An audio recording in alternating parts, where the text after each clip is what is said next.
이시안의 읽은 척 책방. 안녕하세요. 성신여대 겸임교수이자 지식편의점 시안책방의 주인 이시안입니다. 최근 들어서 출판계에서 이야기되는 것 중에 하나는요, 책의 제목이 거의 마케팅의 50%라는 것이죠. 미움받을 용기 같은 책은요, 사실 책의 제목이 책의 내용을 잘 나타내지는 못합니다만 바로 이 책 제목 때문에 엄청나게 많이 팔렸었죠. 그런데 제가 보기에는 책 제목 때문에 책의 내용이 조금 반감되는 책이 바로 오늘 소개해드리는 이 책, 윌리엄 골딩의 파리 대왕입니다. 파리 대왕이라는 제목을 보고 글을 읽으면서 당연히 어디에서 파리가 나올까를 찾게 되죠. 그런데 내용이요, 파리와 그렇게 큰 관계가 없어요. 중간에 파리와 파리 대왕이라는 표현이 나오긴 하는데요, 정말 딱 한 장면 뿐입니다. 도대체 이렇게 스쳐가는 장면이 왜 제목까지 되었는지 책만 보면 알 길이 없는데요. 사실 파리대왕은 서양권에서는 은유적인 표현으로 쓰이는 이름이에요. 굳이 따지자면 악마 정도로 번역할 수 있을 것 같아요. 그런데 이건 정말 굳이 따지자면 그렇다는 것이고요. 이단의 신 혹은 우상이라는 표현이 더 정확할 수도 있습니다. 파리대왕이란 이름은요, 기독교에서 유래하는 건데요. 성경에는 유일신, 목축의 신 여호와 하나님이 나오고 또 그에 대항하는 세력으로 농경신 바알이 나오거든요. 유대인들이 이 바알을 지칭할 때요, 낮춰 부르는 의미로 바알 제법이라고 불렀는데 그 뜻이 파리의 주인입니다. 그래서 중세 때는요, 바알 신이 거대한 파리로 묘사되기도 했습니다. 그러니까 파리대왕은요, 이단, 이교도라는 뜻인 거죠. 기독교의 신에 대항한 존재라는 의미에서 사탄, 악마를 뜻하기도 합니다.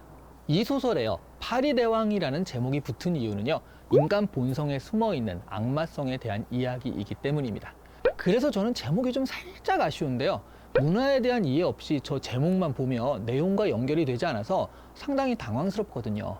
예를 들어서 혹부리 영감의 혹을 가져간 것들에 대한 이야기, 이렇게 하면요, 혹부리 영감 이야기를 문화적 배경으로 알고 있는 사람들은 아, 이게 도깨비에 대한 이야기구나 라고 알 수 있겠지만, 이런 문화적 배경을 모르는 사람들은 그야말로 사람의 혹을 어떻게 가져갈 수가 있을까? 혹을 수술한 의사 이야기인가? 이런 의문을 가지고 글을 읽기 시작하는 것이나 마찬가지거든요. 파리대왕의 시대적 배경이 정확하진 않지만요, 핵전쟁이 일어난 전쟁통의 세계가 배경입니다. 몇 명인지 모르는 소년과 아이들이 군용기로 수송되다가 추락하는 바람에 무인도에 떨어지게 돼요. 이 소년들은 처음에는 소라를 잡은 사람이 발언권이 있다든가 봉화를 올리기 위한 당번을 정하는 등 체계적인 사회 시스템을 보이는가 싶었는데요, 몇 명이 사냥과 무질서, 폭력과 야만이 난무하는 정서에 빠져들기 시작을 해요. 앞서의 문명을 대표하는 측의 대표는 렐프고요, 뒤에 야만을 대표하는 측의 대표는 잭입니다. 대표라 봐야 12살 정도의 어린아이들이지만 이들의 대립은 생명이 왔다 갔다 할 정도로 제법 진지합니다. 처음에 질서와 상식이 통하는 렐프의 세계가 아이들의 법이 되지만요, 점점 사냥으로 대표되는 폭력과 본능의 세계인 잭의 세계가 포섭 범위를 넓히게 돼요. 렐프는 외부에 대한 구조 신호인 봉화를 굉장히 중요하게 생각하는데요, 잭은 봉화는 뒷전이고 사냥에만 신경을 쓰죠. 결국 처음에는 렐프가 대장이었다가 대부분의 아이들은 잭의 편으로 넘어가게 되고요, 렐프 편에는 몇 명 남아있지 않게 됩니다. 렐프의 가장 큰 조력자는 끝내 이름이 나오지 않고 돼지라는 별명으로만 불리는 아이인데요, 신체적인 능력이 거의 없어요. 그래서 일하는 데 큰 도움이 되진 않지만 무리 중 가장 체계적으로 생각하고 합리적인 대안을 찾는 아이입니다. 지식인의 은유 정도로 보여요. 이 아이의 안경으로 불을 피웠었는데요, 잭 측에서 야밤에 습격을 해서 이 안경을 훔쳐가면서 갈등은 정점을 향해 치닫습니다.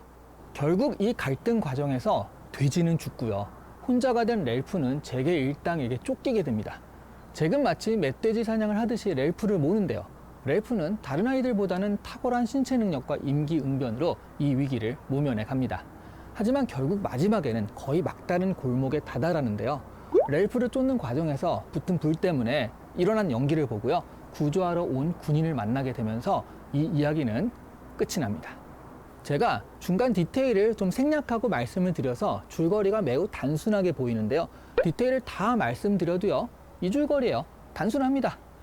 문명과 야만, 이성과 본능의 대결인데 극한 상황에서 이성은 점점 힘을 잃고 본능이 앞선다라는 그런 이야기죠.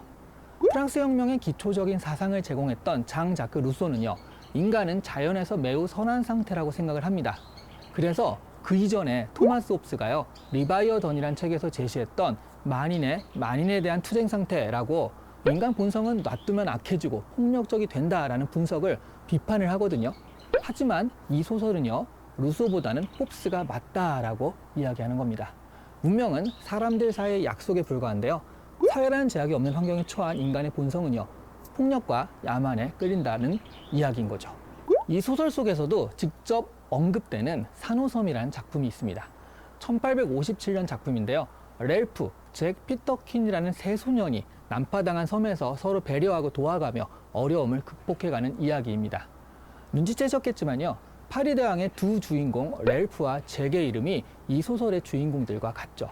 그러니까 파리대왕은요, 산호섬의 흑화 버전이고요, 패러디인 셈입니다.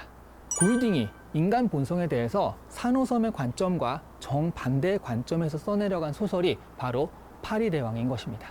이 책이 노벨 문학상까지 탔다는 것은요, 이런 문제의식에 공감하는 사람이 많다는 것이겠죠. 과연 지구인 여러분은요, 이런 극한 상황에서 문명의 편에 서게 될까요? 본능의 편에 서게 될까요? 그건 닥쳐봐야 아는 거겠죠. 오늘 이 시간에 읽은 척 책방은 현대의 고전이라고 불리는 파리대왕이었습니다. 좋아요와 구독은 시안책방을 보시고 시스템적으로 그리고 본능적으로 누르는 것이라고 생각하시면 될 것 같습니다. 감사합니다.